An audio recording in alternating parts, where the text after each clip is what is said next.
A busy Monday, a busy weekend. President Trump making his first appearance since the airstrikes in Iran. The president says the Iran operation could last 4 to 5 weeks or perhaps more. This morning, we learned a fourth U.S. service member died during the ongoing operation to wipe out Iran's military forces. KTVU's James Torres joins us live in studio, breaking down the very latest, including updates we learned early this morning around 5 o'clock from the Pentagon. Yeah, and the president we just heard 5 minutes ago basically reiterating a lot of what we heard from Secretary Pete Hegseth alongside General Dan Kane, who's the chairman of the Joint Chiefs of Staff. They tried explaining more clearly why the U.S. is involved in attacking Iran. It's an operation they call Epic Fury. Over the weekend, those strikes killed Iran's Ayatollah.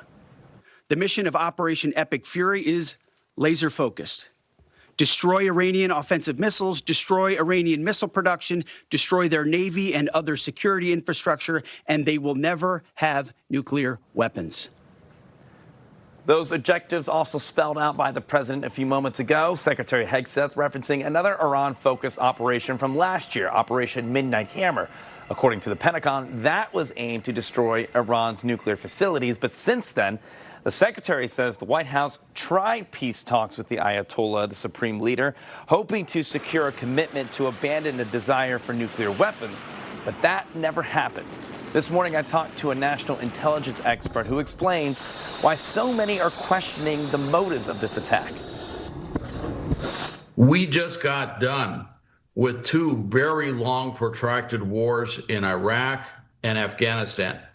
That's the mindset that everybody has, is these wars that took a couple of decades, and we still have troops in Iraq.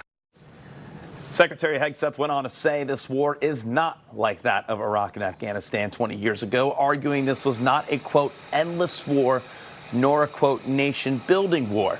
In the meantime, hundreds have been killed in the Middle East, and fighting has expanded outside Iran into safe haven places like Qatar and the United Arab Emirates. 3 U.S. F-15 jets have also been shot down in a case of friendly fire by Kuwait Defense Forces. The U.S. military says those pilots ejected safely and did survive. International flights in the Middle East have been canceled. Global oil companies are halting production. Hegseth will not say how long the operation would last, nor how many U.S. troops would be used, citing security concerns. But just this morning, we heard from President Trump saying a timeline that could last somewhere between 4 to 5 weeks. That is the latest coming from Iran. Of course, we will bring you more updates as we learn them. Sal. All right, James, thank you very much. Both the FBI and the Department of Homeland Security are now on high alert for possible retaliation attacks on U.S. soil. This call for heightened security is being felt here in the Bay Area as places of worship are bolstering their security.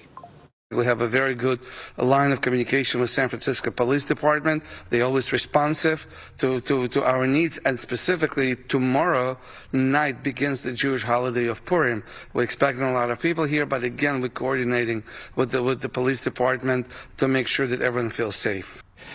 That's from the Congregation Shearith Israel in San Francisco, which is kicking off, as you heard, the Jewish holiday of Purim today.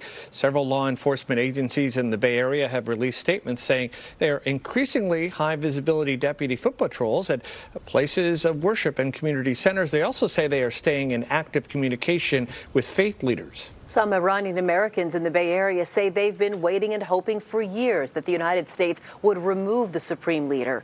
The group we spoke with included those who arrived in the country just a few years ago, as well as those who escaped Iran during the revolution in 1979. California has a sizable Iranian American community, and the Bay Area is home to one of the largest concentrations of Iranian Americans in the United States. Everybody happy and crying with happy, it's amazing. Thank you, Trump. Thank you. All people in Iran happy. They are in a bad situation. They are under attack, but they are happy because they couldn't defeat this lunatic regime in Iran without international help. The Ayatollah had an iron grip on the country for years. The people we spoke with say they're excited about the future of their native country. Human rights organizations reported the Tehran regime killed more than 7,000 Iranians during countrywide protests in recent weeks. And for more on the war in Iran, we're joined by Stephen Zunis, professor of Middle Eastern politics at the University of San Francisco. Professor, you've had a busy weekend. Thanks again for joining us. I hope so. Well, now that Americans have perished in the attacks in Iran and likely more to come, how does that change things politically for President Trump here in the States? I think a lot would depend on how the war goes. If indeed, in the unlikely event that it does bring down the regime, that would obviously be a big plus. But I think a far more likely scenario is this is going to drag on, and the specific goals will remain unclear. And a lot of people are going to get killed, particularly Iranians, of course. Already, at least 150 civilians have died in the U.S.-Israeli airstrikes. But of course, when American casualties start mounting, that could definitely be a political problem. And of course, the economic impact that was alluded to a few minutes ago in terms of oil prices and the impact that'll have on the broader global economy. How about the leader now? With Iran's supreme leader dead and reportedly 40 of his sub-leaders as well, who is in charge of running that government right now? Primarily the Iranian Revolutionary Guard. I mean, even before the war started, the military had been playing an increasingly active role in government and indeed in the economy. They've got their fingers in all sorts of businesses and everything from tourist hotels to technical colleges. So in many ways, Iran already had been at least as much a military dictatorship as a theocracy. And the Ayatollah Khamenei was 86. He was in frail health. Most people didn't expect him to live much longer. So they had been preparing for a transition on that level. So I do not, though I understand why some Iranians would be celebrating Khamenei's death, I don't think we're any closer to outright regime change. I asked this question earlier, but I think it bears repeating. The Shah of Iran's son, who's in his 60s now, was on 60 Minutes last night and has offered to be a bridge to a new government in Iran. Is that an option, and would the Iranians welcome him back after some 40-plus years of exile? My impression from my time in Iran is though the opposition to the regime is quite strong, that they don't want to return to a monarchy. Under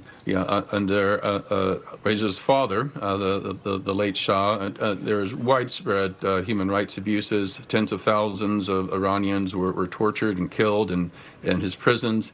And indeed, it was his repression that wiped out much of the secular opposition that made possible the rise of the Islamic extremists. So I think most Iranians don't want theocracy or monarchy.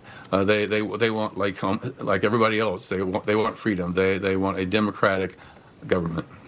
And I'm curious, the Ukraine-Russia war has been put on the back burner, at least in the news lately. Does the U.S.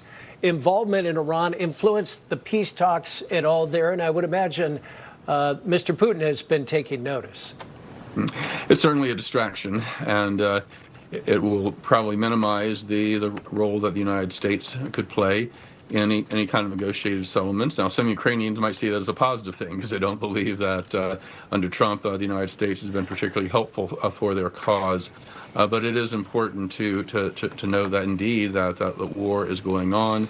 Russian aggression is continuing to attack civilian targets, and we should have them in mind as well.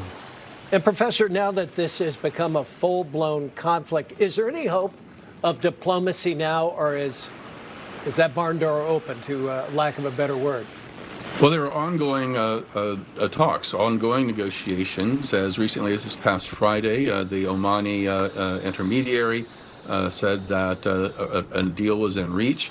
And the fact that the United States and Israel were apparently planning this attack for some time it would indicate, I think, to Iranians that the United States is not willing to negotiate in good faith. And so, in many ways, I think this does set back the prospects of the resumption of negotiations between the United States and Iran. Yeah, and I believe we heard this morning that Operation Epic Fury has been in the works for over a year, at least in the planning stages. Professor, thank you so much for your time and your insight. I know you had a big weekend. We appreciate it. Thank you for having me. Thank you, Stephen.